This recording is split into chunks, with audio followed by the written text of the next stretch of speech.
Ammo is crazy expensive and hard to find, and dry fire is life. I use the Mantis X10 to keep my handgun skills strong, and it makes dry practice fun and challenging. Check it out at the link below. Hello everyone, Brian Hill with the Complete Combatant. This is Active Self-Protection Extra, and you're here for Mantis Dry Fire Mondays.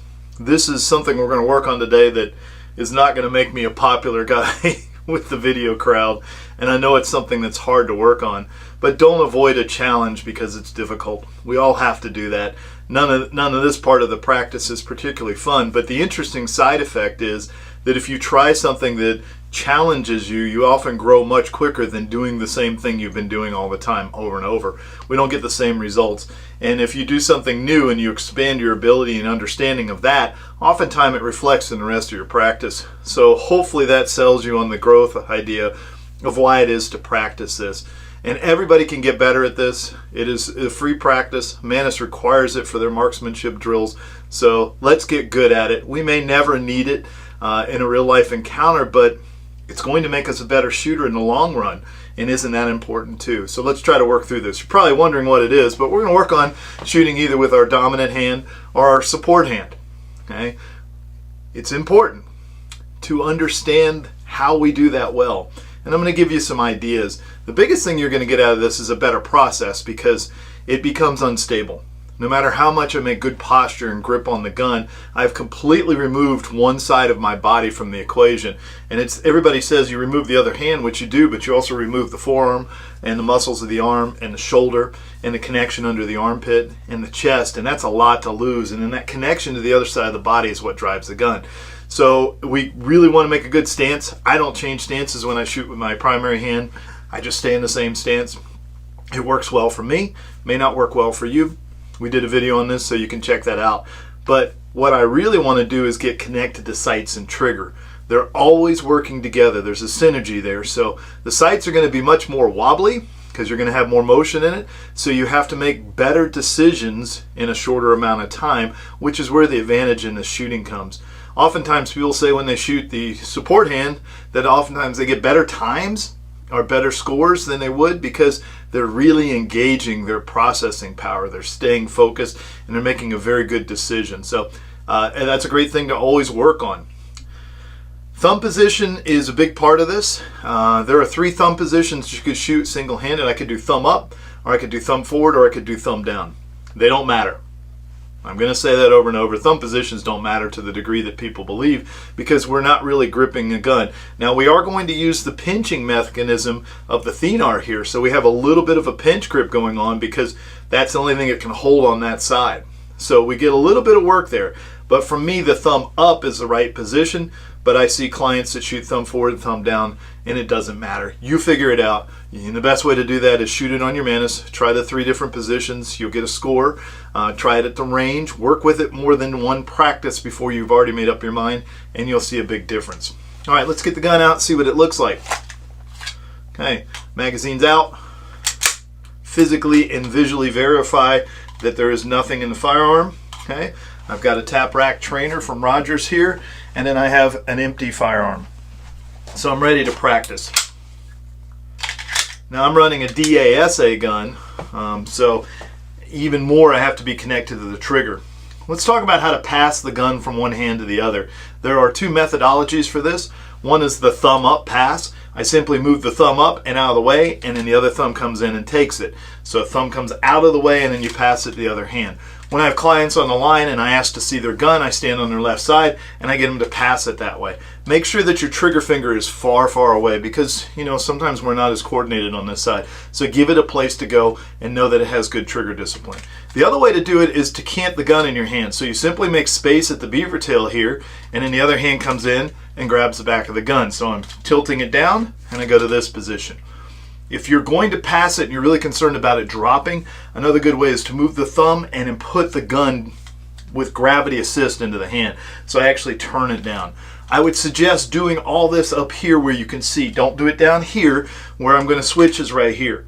Okay? If I had to switch hands, and we know this is not likely for the armed citizen, so this is really a drill at the worst case scenario.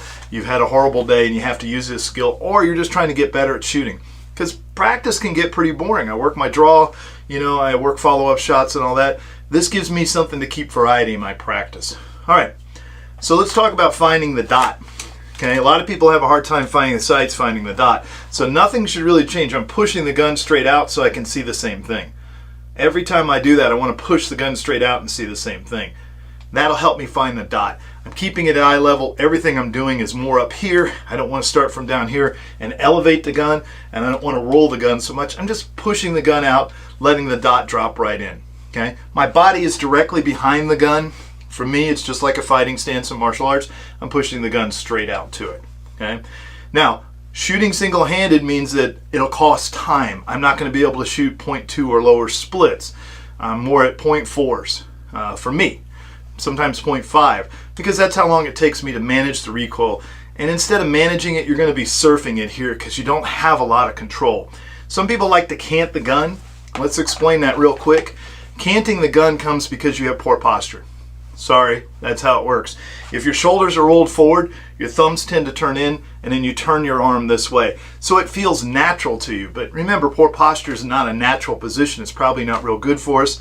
They say the sitting is the new smoking, so standing up straight. If you look down at your hands and you see that your thumbs are rolled in, you probably have a position of this with your shoulders. Press your shoulders straight down and lift your hand. The big advantage for me is that the recoil is in a vertical line instead of a diagonal line.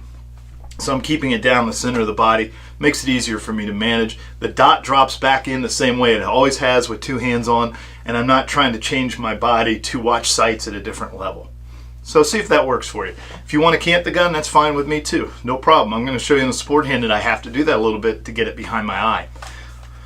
Okay, the sights are going to tell you how fast you can go. So I see a good sight picture here and I press the trigger.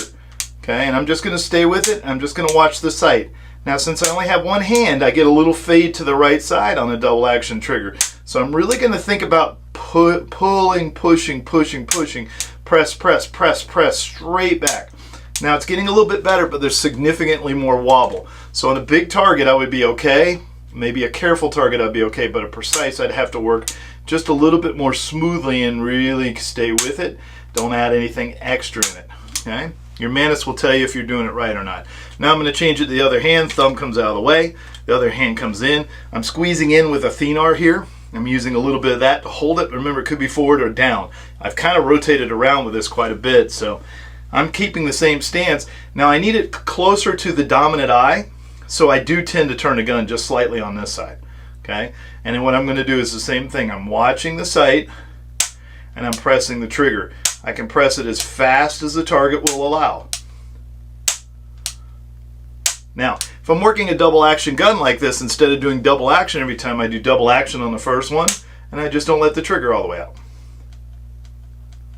If you're running a striker fire gun, you're going to have to work the slide. Pass it back to the other hand, get good control of it each time that we do. Remember, we're really trying to use the hand. We've got these three fingers and we've got a little bit of squeeze here with the thenar to get control of that. This will really benefit you though, because that connection to sights and triggers is really important. As you guys work through it, I would do two hands. Watch what it looks like there. Go one-handed.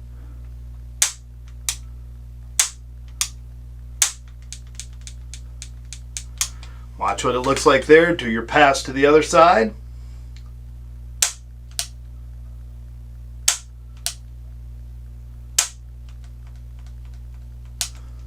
Pass it back to the other side and then work your way back to the holster. You're going to see a big improvement on that. Work both hands. It makes the brain more disciplined about the way you're pressing the trigger. Activating the trigger on this is everything, and then being able to read the sights as they go. Be honest about calling your shots. It's going to be a lot easier to hit a larger target than it is a smaller target, and a precise target's going to be but you can make a big improvement in this. And then when you get two hands back on the gun, what's it feel like? Bonus time. Because now you know what real control looks like. It's oftentimes that when we sacrifice something in our movement, we take a part away, then when we add it back, we really have a feeling of confidence than if we don't do that at all. So please, work on both sides. I know it's a hard sell.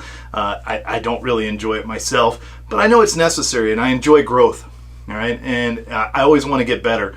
I want to be the best I can be. The only person I have to beat is the person I was yesterday. And that's what I'm always working towards. So do a little bit of that. Try to get a little bit better with your practice. See your Mantis. Watch the scores. You're going to be able to look at the graph on the chart and track what's happening and make good decisions as you have less control over the gun. All right, that's all I got for you guys today. This is Active Self-Protection. Please subscribe, hit the like button. I'm Brian Hill with the Complete Combatant. And remember, measure, refine, and perform.